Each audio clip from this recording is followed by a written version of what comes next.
So welcome everybody. For those of you who don't know me, my name is Fess Nighthead. I'm the Director of College Success for the Fulfillment Fund. Super excited to have our special guest here, Johnathan Franklin, currently works for the LA Rams. He's going to tell you a little bit about his career trajectory and just kind of some tips and pointers and just some ideas to achieve his amazing level of success.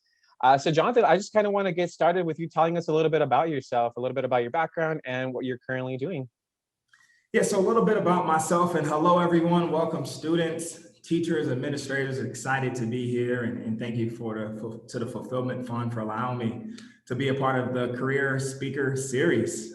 But I am a LA native, born and raised, South LA, South Central Los Angeles. I attended Dorsey High School and then went on to UCLA. So first one out of my family to attend college and one of few to graduate as well from high school. So it was a huge honor from an educational standpoint to be able to attend college, graduate, was a student athlete, so I played football as well through my years at UCLA. I was able to be drafted by the Green Bay Packers where I played running back there as well. And then moved down to work at the University of Notre Dame. And now I'm going on to my 6th season with the Los Angeles Rams as the Director of Social Justice and Football Development. So excited to share more about my journey and really be here with everyone today. Great. Yeah. Thank you. Thank you for that breakdown. So let's talk a little bit about your job right now for the Rams. You Director of Social Justice and Football Development. That's a mouthful. So what does that mean? What do you do for your role? Right. So really our focus is access, right? When you think about the education inequities, when you think about the, poverty, within the LA County and beyond, but how can we create access? How can we level the playing field? How can we really provide hope where it doesn't exist and really maintain it where it does? So really finding and learning about the issues, within Southern California and being creative with addressing those through the power of football. And from the football development aspect is growing the game of football, the game that we all love. I'm not going to ask everyone to respond if you love it or not. I will just assume that we all do. But really growing the game of football, and not beyond just football camps, right, or drills that we see, but really educating on the power of football, the transferable life skills, how it really can, I would say, excel, someone, in life, and, not just going pro in sports, but going pro in life, by, the skills that you learn and how you really challenge, by playing that great game. Yeah, that's great to hear. And I think, sports in general really kind of brings, right, unity, teamwork. I think that's important. And any work that you have, you're going to have a team, and it's important that you realize that because nobody can do anything by themselves. Anybody who's in a position of success had somebody help them. And I think sports more than anything just definitely shows us that. But cool. So we're going to backtrack a little bit. After Dorsey, you went to UCLA, you were a poli-sci major. Why did you decide to major in political science? Yes, political science. And it really started, as you talked about having the right people around you. I was extremely fortunate to, and I'm grateful for my parents who encouraged, individuals to come into my life and guide me because, I was just a troubled child. I had a lot to do. And I was just, just had a difficult childhood. And my mom really, had a conversation with a gentleman. His name was Martin Ludlow. He was a former city councilman of Los Angeles and Dorsey High School. He became my mentor, and I'm so grateful for him. When I got to UCLA, he was really the voice in my ear outside of sports to challenge my perspective, to look at life, look at myself beyond a football player and look at life beyond just the game of football. And he encouraged me to really, plan that path. How can you map out your success outside of the football field? And he allowed me, just through his relationships to intern in City Hall and, work, intern with the former mayor of Los Angeles, LAPD, LAFD, and really from there, really understanding from a civic engagement standpoint and just the various sectors, of the region that we all live in. I grew just a passion for Los Angeles, for politics, and that led me to major in political science. Yeah, that's awesome. And I want to follow up on that. You talked about mentorship. How important is that for you in addition to the mentor that you already mentioned, but just throughout your career? What have some mentors done for you throughout the trajectory of your career? Right. I would say done and still doing. I still have, a variety of mentors in my life, in three to four that I speak to consistently, and all have four different perspectives, right? And who I'm able to communicate with based off the situation, if it's professionally, for me, spiritually, personally, and beyond, right? Have people in my life to help challenge my perspective. So many times I can have an outlook on life based off how Jonathan sees it, but sometimes Jonathan's perspective is not always the best perspective. So having people in my life to allow me to have more of a broadened view and an outlook of life, and not just how I see it, but the perception, how I receive it as well. Because if I'm seeing some certain way and receiving it another, it's going to internally allow me to grow, but also respond to the situations I go through and really dictate the next step I take in life. So it's extremely important to have, for me, diverse mentors, in my life, but also, having those safe spaces as well. Someone who really is allowed to see me, as an individual, as a professional, to really challenge me and speak to my why and challenge my whys, because so many times in life we will sometimes want to be comfortable, right? We don't like to be uncomfortable, in those moments of uncomfort is when we truly grow. So having those mentors in my life to challenge me to progress in those uncomfortable moments, but also those moments where I need assurance to progress, reassurance rather, to progress it, is extremely key. Yeah, I think that's really important, right? Sometimes you kind of need some of that feedback and somebody to tell you like it is, right? It's you don't want somebody in your corner that's always going to just be that yes person of like, yes, you're doing everything good. Sometimes you need that hard truth. But like you mentioned, sometimes you do need that support system. And I want to talk about something that you mentioned, and I thought it was really important. Your why. Tell us what's your why? What drives you? What drives Jonathan Franklin? Right, your why is important, and to your point, what drives you, what gets you up each and every day in your life, what pushes you to want to change when it might seem so hard, right? When you may, sometimes for me, repeat the same mistakes over and over, right? It's the why that shows me even who I am as an individual. I can always change. I'll always be different and inspired to be more. And my why is the hope. I kind of shared it earlier. Even in my role, our approach is to provide hope where it doesn't exist and maintain it where it does. And my why is to give hope, inspiration every single day. I'm the first one out of few in my family, even out of my community, to graduate from high school. One of few that I know to attend college and graduate as well. And even when I was playing for the Green Bay Packers, right, getting injured and suffering that injury, where my goal, my why at that time was to be a football player, and I lost it all. So even to lose my identity and my purpose, and to now be in my sixth season with the Rams, really that aspect of hope is, we can always get up and recreate our story regardless of how low we are, or what opposition we may face. So the hope to be a walking testimony that just looking in the mirror and believing that you can is all that you need to take the next step and do what you aspire to do, or be who you aspire to become, right? So really I want my lifestyle and my choices and the perseverance to provide the hope to anyone. And it's never too late. You're never too old. You're never too young to dream. And always remembering you're enough, I guess. So I guess that's kind of my why, in the word hope, but it's bigger than just that as well. Yeah, and I think that's, what you mentioned is really important because I think a lot of students go through that too, in a different sense, right? So for you, you had this aspiration that you're going to be a football player your entire career, and unfortunately, because of injuries, maybe that didn't pan out the way it was. And I think a lot of our students go through it in the sense of they major in something specific, thinking that that's what they're going to do, and sometimes it just doesn't pan out that way. Sometimes you have to pivot, right? You change your career trajectory. So tell us a little bit about, what after that injury and kind of having to shift your career, what was that like for you? How did you figure out like, all right, you know what, the NFL is something that maybe that's not going to happen for me at this moment. Now I have to kind of go in the next phase of my life. So what was that process like, kind of really trying to figure out that next step for you? Gus, that's a great question, because if some of you are playing sports or not, we all have this desire to be the best, right? We all want to be great, and if it's either someone telling us that we should be great, or just eternally we believe it.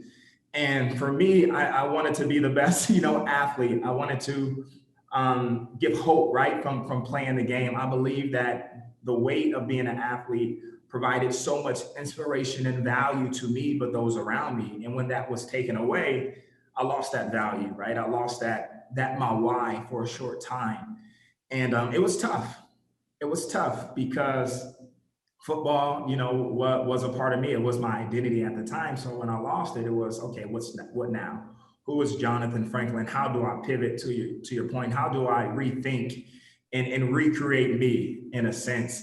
And although it was the worst moment of my life at that time, believe I'm about 22, 23 years old when I got injured, it was the best thing that ever happened to me because it really called me to reinvent myself. And I think what has helped me is really creating a vision board. I'm a big fan of John C. Maxwell. And, one of his quotes is, life is a matter of choices, and every choice you make makes you. And really understanding the power of choice, every day, even now, right? As those that are listening, we're choosing, are they going to listen to my words or not, right? I'm choosing the things that I say. Like, every moment that we have is such a key aspect. And really, I was taught to manage your moment and manage the choices that you can make in the moments of life. And once I created that vision board, I realized that every moment I have an opportunity to make a choice that brings me closer to the vision that I have based off these list of things that I wanted to do, if that makes sense. And really, after I wrote down, who I wanted to be, even from an emotional standpoint, from a professional aspect, I wrote it all down. And I was able to map out how I got there. Because many times we talk about what we want to do, but we don't never really, I guess, develop the how and the why, So was really able to write out the what, the how, and the why that really fueled me to be where I am today. So it started with the choices. It started with a plan to map out, and just, again, that support system to really encourage me, right? I had the self-accountability, but sometimes I didn't feel good enough to go after my vision, right? I didn't think I was worthy, or sometimes life is just tough for all of us. So yes, we can be, but we can do it, but sometimes independence can deceive us too. Many times we have to have the right people in our lives to push us to really achieve, what we set out for as well. Yeah, Hopefully. that makes sense. And I actually kind of want to touch a little bit about that, something that you mentioned. There's this thing called imposter syndrome, right? And it happens to a lot of students when they get to college. A lot of our students, go and sometimes they get into these really good schools, and they kind of get there and they realize, like, maybe I'm not supposed to be here. Like, what am I doing here? So can you talk to us about, did that happen to you? And if it did, how did you overcome those negative thoughts, that negative energy of, like, just shaking it off and be like, nah, I earned this. I do belong here. Right. No, I felt that at UCLA, and even I felt when I first got to the Rams. I think sometimes that can be a constant talk. I believe, every day we have to battle the person within and win. Every day there's a battle of our thoughts, of our emotions, and just the situations. It's a battle. And I think, for one, is understanding, like, it's an expectation that I have every day that I wake up, that it's going to be a battle every day. And sometimes it's just me versus me. And it's realizing who's going to win, the man that doubts or the man that believes. And I have to fight, right? Who's going to be dominant every single day? So one, I think that's what helped me, just expecting to battle. But two, when I felt extremely intimidated when I got to UCLA. I didn't think I belonged there, that I was smart enough, that I was good enough. And I'm talking about, on the football field and in the classroom as well. It was just such a unique setting and environment compared to where I grew up in South LA. And, love Dorsey High School. Definitely, Dorsey prepared me, but it was just extremely intimidating. And I wanted to give up. I wanted to transfer my freshman year. I remember my mentor, I used to call him and be like, I shouldn't be here. I don't want to be here anymore. And him, as well as my parents, had to talk me out of transferring from UCLA. I was literally this close. There was nothing about the school. It was just me. I didn't think I was worthy. And it's the battle that I had to go through. And it took weeks for me to really submit to, like, okay, I can do this. And even in the moments where I showed myself and proved to myself I could, I still doubted throughout my career there if I was good enough. And even working with the Rams, there were so many people here that are extremely talented, so smart, so much more experience than I have. And I have to even every day wake up and battle, like, hey, like, I'm good enough. I'm worthy. I can grow. I can develop. And I was challenged, even in those moments, to just learn, always be a learner, right? This ongoing skill development, and not just about the external things, but even about me. I have to learn about Johnathan every day. And I think sometimes we forget about that part, how important it is that we have to master ourselves, master our thoughts, master our emotions, master how we react. And I think that happens, to your point, this imposter standpoint. When we know who we are, then we can battle what we face. And then when we continuously grow externally, we can really dominate the moments as well. No, that makes perfect sense. But you have to know yourself to be kind of, shake, like I said, all that negative energy. So that's great insight. And I just want to take this opportunity to let students know, if you do have questions, go ahead and write them in on the chat. Johnathan would be more than happy to answer some of those questions. So we'll leave the last 5 minutes or so to answer any questions that you all have. So go ahead and start sending them in. So let's kind of talk about your job now. What do you enjoy most about your job? You talked a little bit about, how you got there, but now that you're working, and what do you enjoy the most? Beyond talking to everyone today, right? We hit it on it earlier. I think access. When I played the game of football, all I knew was the X's and the O's, scoring touchdowns. But now it's way more broader than that. Every single day, I come into the office and the goal is, how can we change LA? How can we be a resource 365 days a year, 24/7, right? And authentically, right? As through the game of football, from an education, working with the school districts, or even next month, we'll have a character chat with, six correctional facilities, right? With youth serving time, right? We'll find out ways to empower them. We're always finding ways of how can we be creative, even from the mental health side, right? There's no necessarily area that we shy away from, within our organization. And I appreciate that. And I enjoy that, hey, what are the issues in Los Angeles and how can we solve them? Or really, how can we find the right partners to address those needs to really transform Los Angeles? And that gets me excited, right? That gets me going every single day. Yeah, that's awesome. And I mean, especially in the climate that we're in right now, with everything, what happened yesterday with George Floyd. And I think it's right now it's a lot of things going on in our communities. And I think, your position is particularly important to, make sure that the community is involved, that the players are involved with the community too, because it's important to kind of have that. So yeah, like I said, I think that's extremely important. One of the questions I want to ask is, what skills would someone, like, if a student is aspiring to do something of what you're doing, what skills would they need to be successful in a role similar to yours? Right. I would say with skills, experience sometimes is the best teacher, right? But I would say from my aspect is, from the lens of the game of football, we definitely, find out ways to, have great ideas from the community aspect. But I would say, from being creative, how can you really market and tell the story about what we're doing and why we're doing it? I would say from the political aspect has really helped me as well. Just understanding, from a political science, from various entities, with the nonprofit organizations that we work with, right? With even those that are, in office, really being knowledgeable of just current issues as well, being able to know a little bit about everything. Because really, when you talk about my role, it's really learning, what is existing in Los Angeles and how can we authentically develop programs to address those needs, right? In a really creative way that aligns with our goals, right? Our organizational goals and our department goals, right? So how can we be creative and competitors, right? Although, there are 11 professional teams within this market. So even beyond the community side, how can we really win the market of Los Angeles? How can we be creative with fan development, right? So it goes beyond just programming, but how can you create experiences, right, that is tailored to the diversity of Los Angeles, right, culturally and based on ethnicity. So it's really just being able to learn, the county and really understand, what works, based off, certain programming that we're developing.